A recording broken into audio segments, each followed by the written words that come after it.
الله مخلصا له الدين. بسم الله الرحمن الرحيم. السلام عليكم ورحمة الله وبركاته.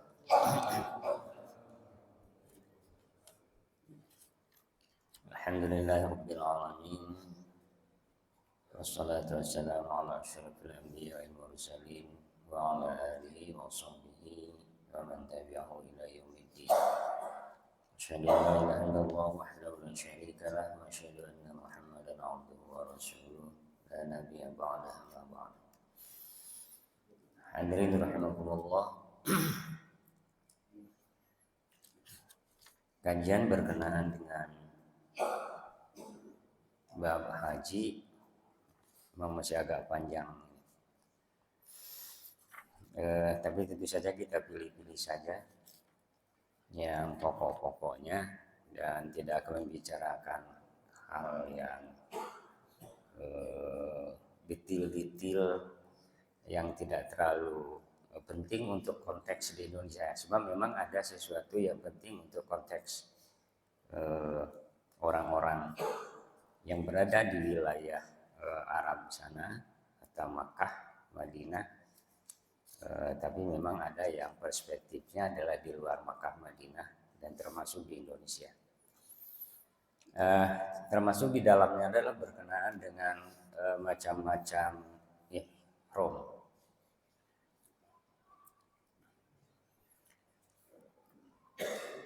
Macam-macam ihram itu kemarin sudah kita sampaikan. Ihram itu adalah niat melaksanakan ibadah haji atau umroh. Itu disebut dengan ihram istilahnya. Nah, ihram atau niat haji dan umroh itu ada 3 macam. Ada yang disebut dengan qiran, yang pertama, yang kedua disebut dengan tamattu', dan yang ketiga disebut dengan ifrad. Sebabnya ada istilah, ada haji qiran, ada haji tamattu, dan ada haji ifrad. Nah, istilah-istilah ini berkenaan dengan apakah antara umroh dan haji itu disatukan atau dipisah. Dipisahnya haji dulu atau umroh dulu. Nah, istilah-istilah ini muncul.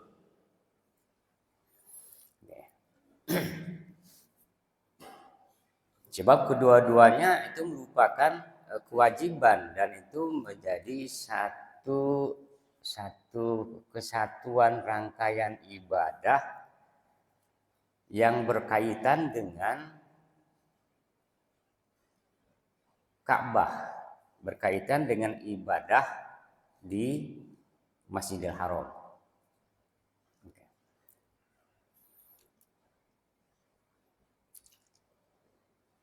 Oke, para ulama telah ijma dibolehkannya salah satu dari 3 macam haji dan umroh tadi itu.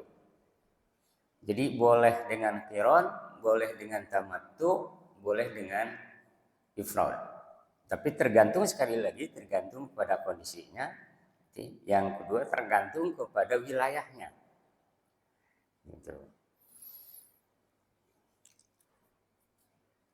Ini didasarkan oleh hadis yang diterima dari Aisyah radhiyallahu anha. Kami pergi bersama Rasulullah SAW pada waktu haji wada. Maka di antara kami ada yang ihlal dengan umroh,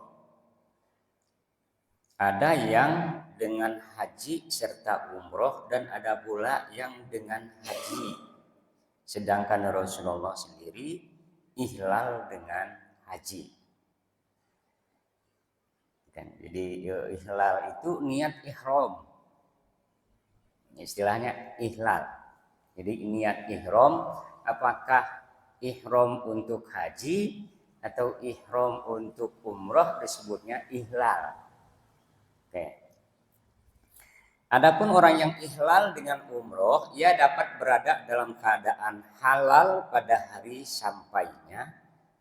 Sedang orang yang ihlal dengan haji atau merangkap haji serta umroh, maka belum akan berada dalam keadaan halal sebelum hari nahar atau kurban. Oke, kita akan jelaskan satu-satu. Apa dimaksud dengan qiron, tamattu, dan ifrad? Yang pertama adalah qiron. Yang dimaksud dengan qiron, haji atau umroh qiron, ialah dengan merangkap ihram haji dan umroh dari miqat dan mengucapkan waktu talbiyah labbaika bihajjin wa umrotin. Jadi qiron itu adalah menyatukan itu pelaksanaan antara umroh dengan haji. Itu qiron jadi bareng gitu. Jadi ya ihram untuk haji dan sekaligus ihram untuk umroh. Nah, itu disebut dengan qiron. Jadi dibarengkan. Dalam hal ini orang tersebut harus tetap dalam keadaan ihram sampai ia selesai dari semua amalan haji dan umroh. Jadi yang haji qiron ini, dia harus tetap dalam keadaan ihram sampai selesai seluruh pelaksanaan ibadah haji. Gitu. Itu qiron, sebab itu disatukan. Niatnya sudah disatukan, talbiyahnya sudah disatukan. Ya, disebut dengan talbiyah tuh yang kata labbaika gitu. Kata labbaika bihajjin wa umrotin gitu. Aku penuhi panggilanmu buat melakukan haji dan umroh, maknanya. Jadi karena niat sudah disatukan, maka ihramnya dia tidak boleh keluar dari kondisi ihram itu sampai ia selesai melaksanakan ibadah haji. Dan selesainya ibadah haji itu adalah ketika dia sudah, jadi ada dua cara gitu, ada dua cara. Bagi yang melakukan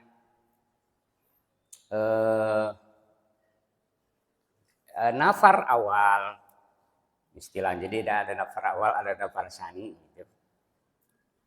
Jadi ada yang tawaf dulu, tawaf ifadah dulu, baru melontar jumroh, balik lagi gitu. Jadi pada hari H, tanggal 10 Zulhijjah itu kan ada yang sebagian itu dari Mina,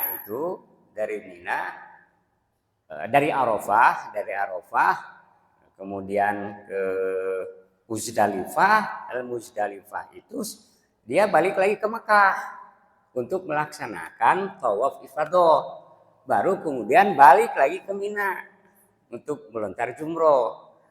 Jadi tapi ada yang kedua, yang nafar sani itu, jadi dia berangkat dari Arafah, kemudian Muzdalifah kemudian di Mina untuk melontar jumroh sampai hari ketiga selesai melontar jumroh, baru kemudian balik ke Makkah untuk melakukan tawaf ifadah. Gitu.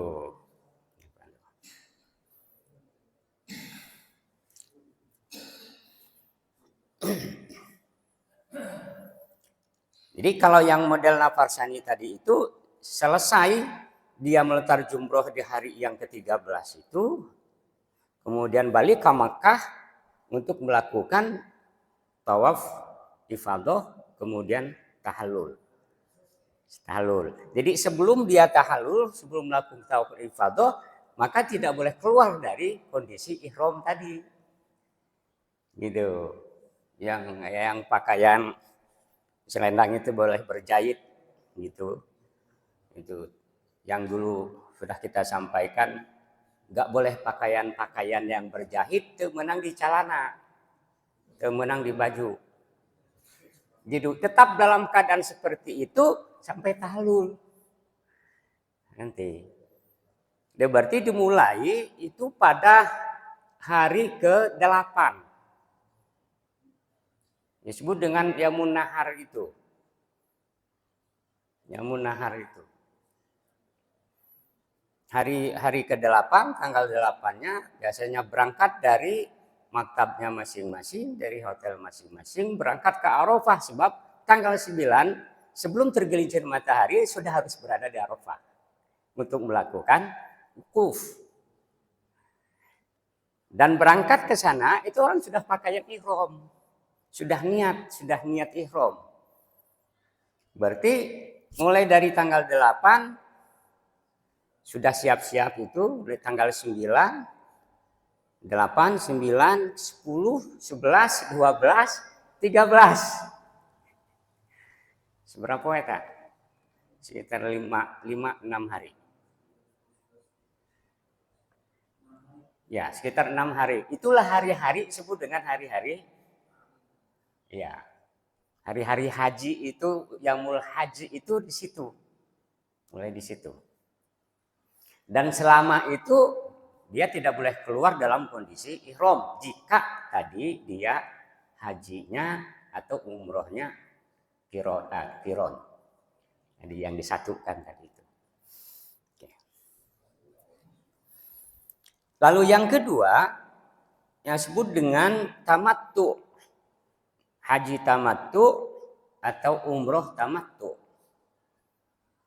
Nah, kalau qiron tadi disatukan bareng niatnya satu, niat untuk haji sekaligus niat untuk umroh. Nah, kalau yang tamattu ini tidak begitu. Dia mengerjakan umroh dulu sebelum melaksanakan haji. Jadi dia niat dulu niat untuk umroh, baru kemudian selesai tahallul, dia bisa balik lagi biasa lagi sampai nanti mulai mau pelaksanaan ibadah haji. Niat lagi. Gitu. Niat lagi ihram lagi dia. Gitu kan. Mulai berangkat tanggal 8 itu.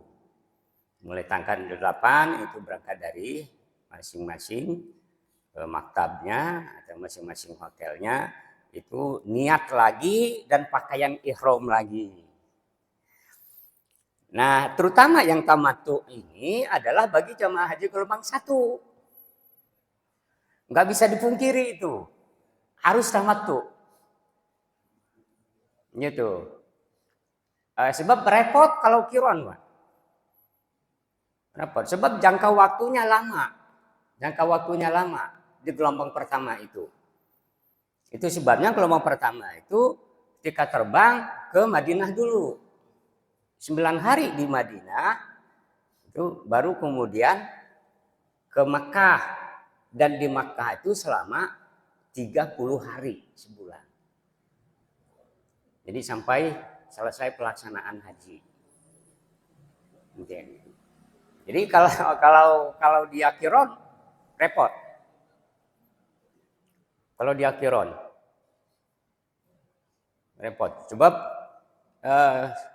sejak dia umpama niat untuk umroh, ihram untuk umroh, selama dia di Makkah dan kemudian juga selama di Madinah, selama di Makkah sampai menjelang ibadah haji, dia tetap harus dalam keadaan ihram. Kalau dia qiron, kalau tidak tamattu. Itu sebabnya yang gelombang pertama itu dipastikan tamattu untuk Indonesia ya. Untuk Indonesia pastikan tamattu. Artinya dia sudah niat dulu ihram untuk umroh dulu. Umroh dulu. Jadi pelaksanaan umroh dulu, bahkan orang bisa umroh berkali-kali sebelum sampai pelaksanaan ibadah haji. Gitu. Jadi umrohnya bisa berkali-kali, gitu kan. Ada yang disebut dengan umroh sunnah. Jadi ada umroh wajib biasanya pertama ketika datang, itu umroh wajib. Nah selesai tahallul, dia mau umroh lagi, umpama besok lusa dia umroh lagi, berangkat lagi dari tempat mikot, niat lagi di situ, gitu. Dia niat lagi. Niat ihram untuk umroh lagi gitu kan, pelaksanaannya sama gitu, pelaksanaan sama, niat dari mikot itu kan, apa dari Tanim, dari Ja'ronah gitu, tempatnya biasa di daerah yang dekat di Makkah itu Kemudian tawaf, sa'i, tahallul atau menggunting rambut, tahallul gitu. Nah, besok lusa ingin lagi gitu, berangkat lagi ke tempat miqat gitu. Niat lagi. Bahkan ada yang berkali-kali. Pak Rahmat berapa kali Harita umroh sunnahnya? Itu bukan ada yang sampai 5, 6, 7, 8 kali itu sampai nunggu pelaksanaan haji itu. Itu umrohnya. Oke, jadi tamattu ialah mengerjakan umroh pada bulan-bulan haji, kemudian mengerjakan haji pula pada tahun ia umroh itu. Disebut tamattu karena ia menggunakan kesempatan menunaikan 2 macam ibadah di musim haji dalam setahun tanpa kembali dulu ke kampung halaman. Jadi disebut dengan tamattu itu artinya secara bahasa tamattu itu bersenang-senang. Tamattu itu nyantai gitu. Rineh gitu. Tamattu itu. Menggunakan kesempatan menunaikan 2 macam ibadah di musim haji dalam 1 tahun. Itu kan tanpa balik lagi ke kampung halaman. Kan repot orang kudu balik ke lah gitu. Sekali berangkat ongkos kan puluhan juta gitu. Ahli lakenah haji gitu. Beres mau umroh balik ke lah. Yang menanya pesawat nah. Yang kedua mahal. Nah, karena disatukan artinya pada tahun yang sama di musim haji, pelaksanaan umroh dan hajinya, tapi mendahulukan umroh sebelum haji, maka itu disebut dengan istilah tamattu. Cara tamattu ialah dengan ihram buat umroh saja dari miqat dan mengucapkan waktu talbiyah labbaika bi umrotin saja. Nah, kalau yang qiron tadi kan dua-duanya disebut labbaika bi hajjin wa umrotin. Gitu. Saya memenuhi panggilan untuk haji dan umroh. Nah, kalau tamattu karena dipisah dan yang didahulukan umrohnya dulu, maka talbiyahnya adalah dengan kalimat labbaika bi umrotin. Ya, gitu. Ia harus tetap dalam keadaan ihram sampai yang melakukan amalan-amalan di Mekah, yaitu tawaf di Ka'bah, sa'i di antara Safa dan Marwah, menggunting atau mencukur rambut, kemudian tahallul. Jadi amalannya sederhana sebetulnya, hanya 4. Pertama niat tadi, niat atau ihram untuk umroh. Lalu kemudian sa'i, lalu sa'i tawaf, sa'i menggunting rambut atau tahallul, selesai. Gitu, selesai. Ya hitungan jam lah, enggak berhari-hari gitu, hitungan jam. Orang berangkat dari miqat, yang terdekat di situ. Mau di Tan'im, mau di Jarona, di mana berangkat, lalu kemudian tawaf, selesai tawaf ke belakang, ke bukit Safa Marwah untuk sa'i, beres sa'i, selesai di Marwah, kemudian menggunting rambut, tahallul, selesai. Itu pelaksanaan umroh mah. Nah, nanti di antara yang membedakan dengan haji itu kalau umroh itu tidak ada wukuf di Arafah dan tidak ada melontari jumroh. Nah, kalau haji itu ada tambahannya. Dia wajib sebab rukun itu hadir di Arafah untuk melakukan wukuf, kemudian bermalam di Muzdalifah, mabit istilahnya, mabit di Muzdalifah, kemudian melontar jumroh di Mina. Itu aja bedanya antara umroh dengan haji itu.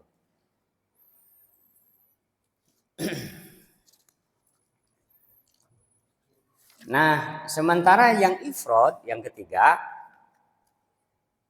yang disebut dengan ifrad ialah seorang yang hendak menunaikan haji hanya ihram dengan haji saja dari mikot dan mengucapkan sewaktu talbiyah dengan kalimat labbaika bihajjin.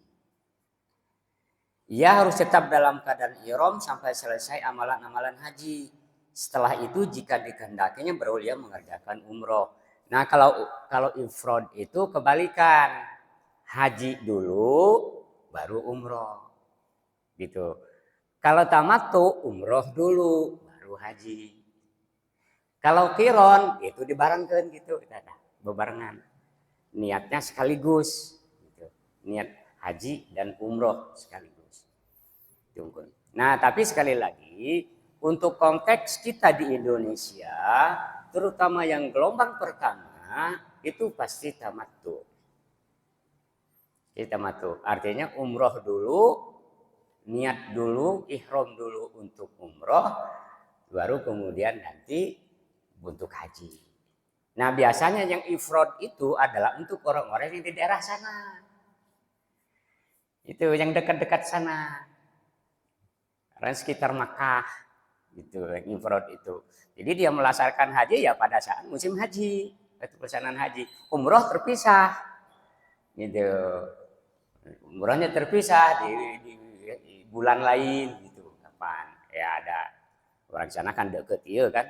Kapanpun dia mau. Berbeda dengan kita. Kan daftar, masa tunggu dulu. Kan ya mahal deh. Sekarang bahkan juga umroh itu juga ada masa tunggunya sekarang. Gitu. Tidak hanya haji.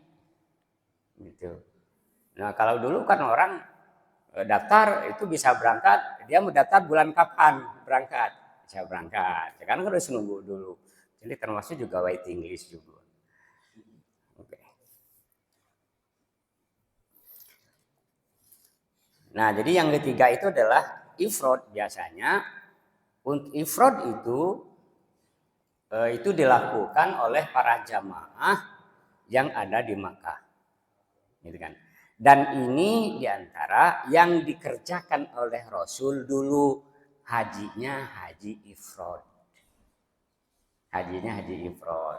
Dan beliau ada di sana masalahnya. Itu kan tidak di Indonesia. Oke, lalu pertanyaannya dari ketiga jenis itu, dari tiga macam itu mana yang lebih utama? Apa qiron, apa tamattu, atau ifrad? Para fuqaha berselisih pendapat tentang yang lebih utama di antara ketiga macam cara tersebut. Golongan Syafi'i berpendapat bahwa ifrad dan tamattu lebih utama dari qiron. Menurut golongan Syafi'i, ifrad dan tamattu itu lebih utama dari qiron. Kan? Ifradnya naon? Tadi haji dulu, ya, baru umroh secara terpisah. Nah, sementara tamattu umroh dulu, baru kemudian haji. Nah, menurut golongan Syafi'i, dua ini lebih utama ketimbang qiron. Ketimbang disatukan. Gitu. Dan kita memang susah untuk qiron. Untuk Indonesia masih susah untuk qiron. Pasti banyak menempuh tamattu. Kalau untuk Indonesia, pasti tamattu. Lagi-lagi terutama yang gelombang satu. Tapi bahkan juga gelombang kedua juga kan tidak begitu sampai di sana langsung pelaksanaan haji. Biasanya ada jeda waktu sekitar 1 minggu atau 10 hari. Ini kan 10 hari. Jadi meskipun hajinya haji plus ke sana gitu, tetap saja ada masa tunggu sebelum hari H. Jadi nggak bisa begitu turun dari pesawat langsung pelaksanaan haji gitu. Pasti ada masa tunggu. Nah, sekitar seminggu wae mah atau beberapa hari. Dan tentu untuk memanfaatkan waktu itu masih umroh dulu. Umroh dulu.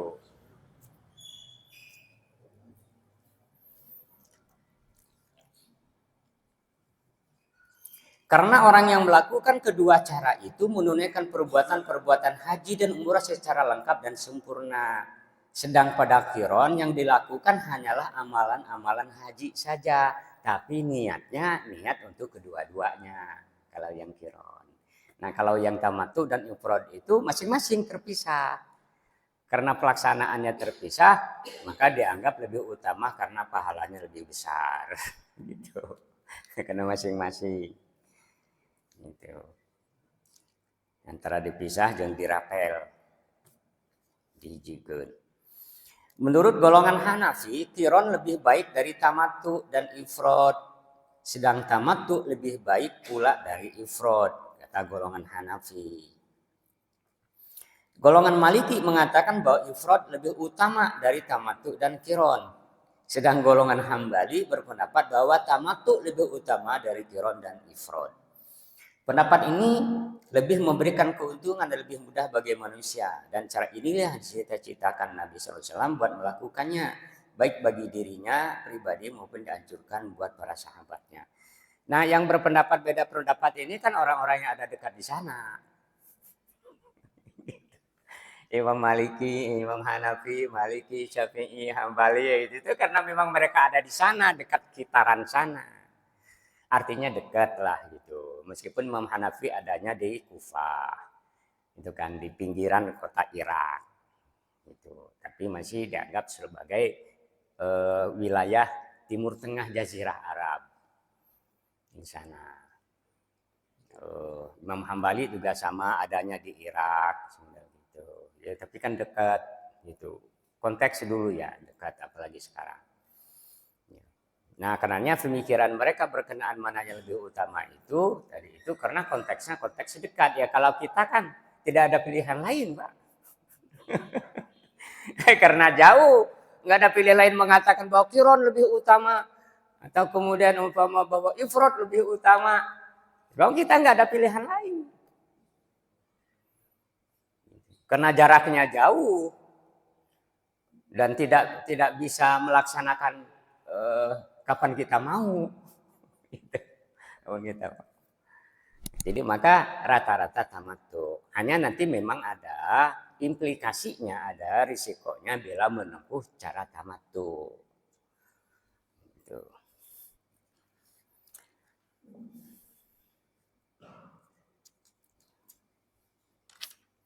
Oke.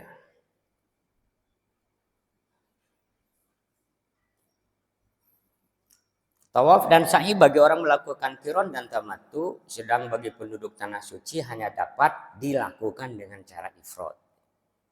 Nah, tatkala haji wada orang-orang muhajirin begitupun ansor serta para istri Nabi SAW melakukan ihlal. Dan kami juga turut ihlal. Ketika kami sampai di Makkah, Nabi pun bersabda, jadikanlah ihlal hajimu untuk umroh, kecuali siapa yang membawa hewan kurban. Maka kami pun tawaflah keliling Ka'bah, sa'i antara Safa dan Marwah, mendatangi wanita dan memakai pakaian biasa. Sabda Nabi pula, barang siapa yang menuntun hewan kurban, maka ia belum dapat berada dalam keadaan halal sebelum hewan itu disembelih. Nah, hanya yang tamattu itu memang risikonya dia harus bayar dam. Gitu. Bayar dam itu menyembelih kambing. Itu sebabnya bahkan di perjalanan kayak ini gitu ya, di asrama haji oke bisa dipotong untuk dam. Untuk dam itu udah dipotong itu teh ya, bayar untuk dam berapa gitu, sekian ratus real gitu. Nah sebab haji kita haji tamattu gitu. Maka dia harus bayar dam. Belum lagi nanti hadiu. Jadi hadiu itu dia disembelih pada hari H.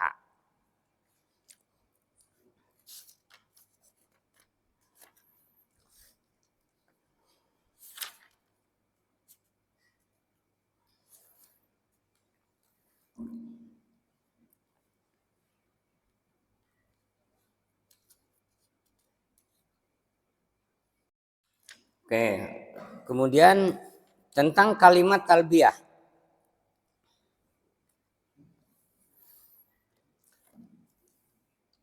Apa hukumnya talbiyah? Para ulama telah sepakat bahwa talbiyah itu disyariatkan. Diterima dari Ummu Salamah bahwa yang mendengar Rasulullah SAW bersabda, "Hai keluarga Muhammad, siapa yang berhaji di antaramu, hendaklah ia membaca talbiyah dengan suara keras. Ihlal waktu hajinya itu." Nah, talbiyah itu adalah bacaan yang labbaik Allahumma labbaik innal hamda wan ni'mata lak wal mulka la syarikalah. Nah, itu disebut dengan talbiyah. Itu bacaan talbiyah namanya. Dan itu disyariatkan baca itu. Itu disyariatkan.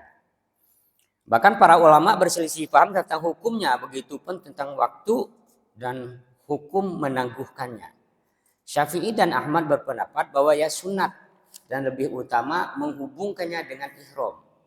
Jadi jika seorang berniat haji tetapi tidak membaca talbiyah, maka hajinya itu sah tanpa diwajibkan beban apapun.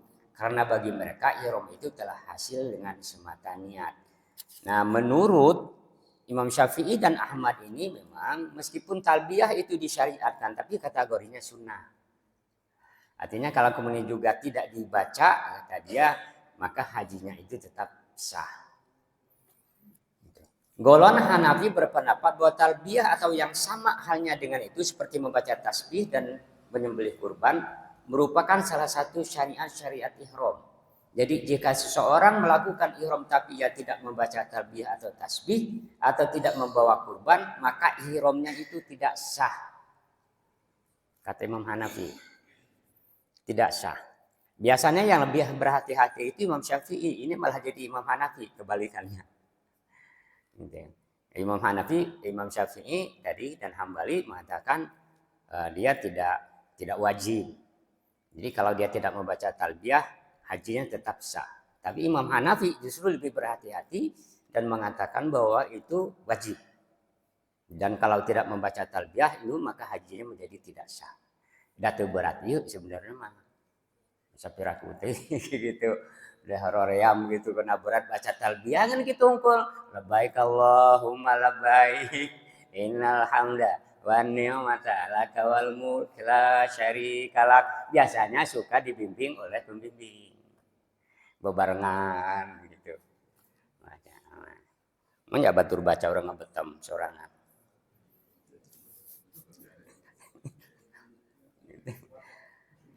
Yang populer dalam mazhab Malik bahwa hukumnya wajib. Imam Malik juga sama mengatakan wajib.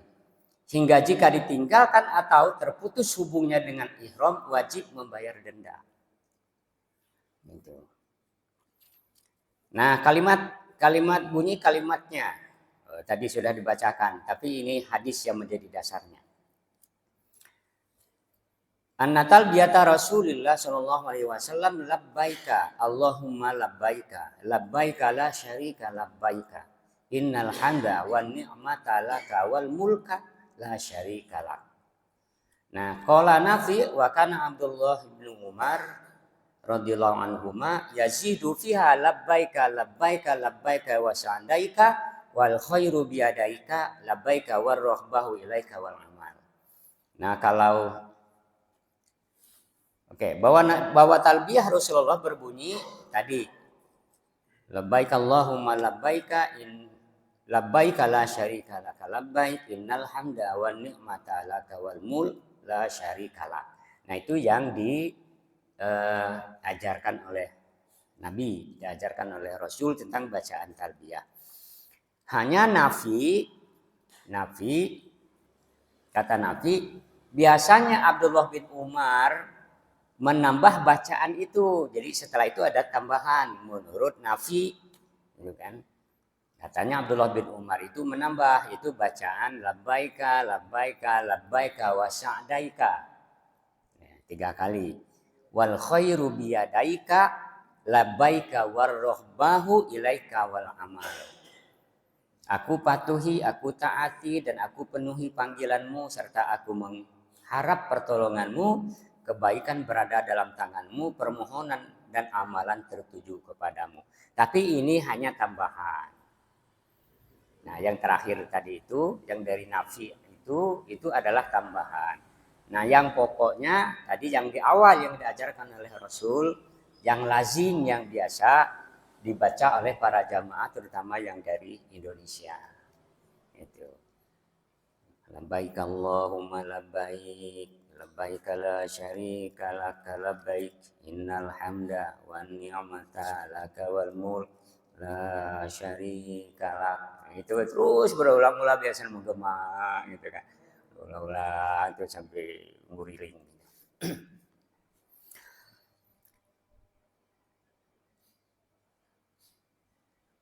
Sudah isya'nya.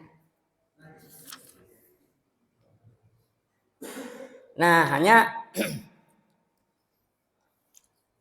apa keutamaannya? Keutamaannya diriwayatkan oleh Ibnu Majah dari Jabir radhiyallahu an bahwa Nabi SAW bersabda, tidak seorang pun yang membaca talbiyah dalam waktu sehari penuh hingga terbenam matahari kecuali dosa-dosanya akan menjadi lenyap sebagai saat ia dilahirkan oleh ibunya. Nah, itu sebabnya kenapa kemudian disunnahkan itu biasanya di hari-hari Arafah itu, di hari Arafah tanggal 9 itu selalu menggema itu di di tenda-tenda itu. Menggema. Gitu kan. Kadang seharian penuh itu labbaik Allahumma labbaik, innal hamda wan ni'mata laka wal mulk la syarika lak. Ketika berangkat dan diceritakan itu para sahabat mereka berangkat ke Ka'bah itu.